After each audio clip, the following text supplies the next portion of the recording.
हाँ बच्चों नमस्कार। अध्याय 7 गतिमान आवेश तथा चुंबकीय क्षेत्र, कक्षा 12 भौतिक विज्ञान। वीडियो नंबर हमारा जो है 53 है। इसमें अगला जो क्वेश्चन है, लॉरेंज बल किसे कहते हैं। तो लॉरेंज बल को हम एक समान चुंबकीय क्षेत्र में गतिमान आवेश पर लगने वाला बल भी कह सकते हैं। तो इसमें देखो परिभाषा, जब कोई आवेशित कण किसी चुंबकीय क्षेत्र में गति करता है तो उस पर एक चुंबकीय बल आरोपित हो जाता है। इस बल को हम लॉरेंज बल कहते हैं।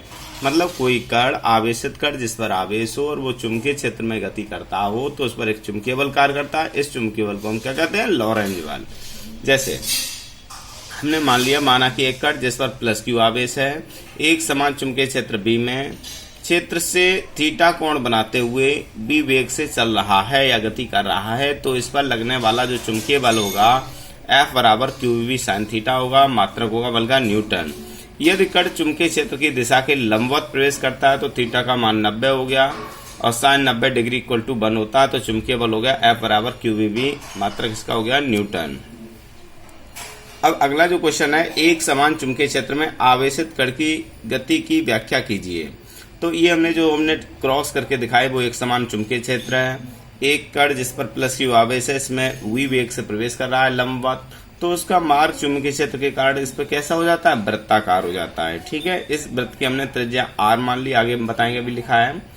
देखो माना कि एक कण जिस पर प्लस क्यू आवेश है, एक समान चुंबकीय क्षेत्र b में क्षेत्र के लंबवत v वेग से गति कर रहा है, तो इस चुंबकीय क्षेत्र के कारण इस कण पर लगने वाला चुंबकीय बल F बराबर QV sin थीटा। थीटा का मान 90 डिग्री हो गया, साइन 90 डिग्री का मान 1 होता है, तब F बराबर हमारा जो हो गया QVB हो गया। समीकरण नंबर 1।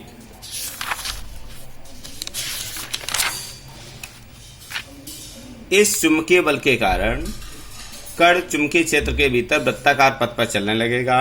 अतः चुंबकीय बल कैपिटल F कण को वृत्ताकार मार्ग पर चलने के लिए आवश्यक अपकेंद्र बल प्रदान करता है। अब अपकेंद्र बल आपने फर्स्ट ईयर में पढ़ा। यदि कण का द्रव्यमान m तथा इसके पथ की त्रिज्या स्मॉल r हो, तब कण पर लगने वाला अपकेंद्र बल होता है F बराबर mv²/r। ये अपकेंद्र बल चुंबकीय बल के कारण उत्पन्न हुआ, तो समीकरण 1 व 2 को हमने बराबर कर दिया, तो QVB बराबर mv²/r।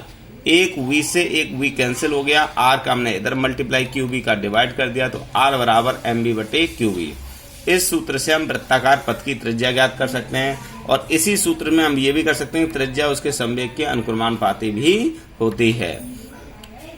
यदि कण का आवर्तकाल t हो, तो आवर्तकाल होता है एक चक्कर में लगा समय, तो समय बराबर दूरी बटे चाल, तो t बराबर हो गया 2πr/v। परिधि हो जाएगी दूरी, तो r का ये वाला मान जैसे हमने यहाँ रखा, तो t बराबर 2π/v इंटू mv/qv। एक v से v कैंसिल कर दिया, तो t बराबर 2πm/qv। ठीक है, ये आवर्तकाल का मान निकल के आ गया। धन्यवाद।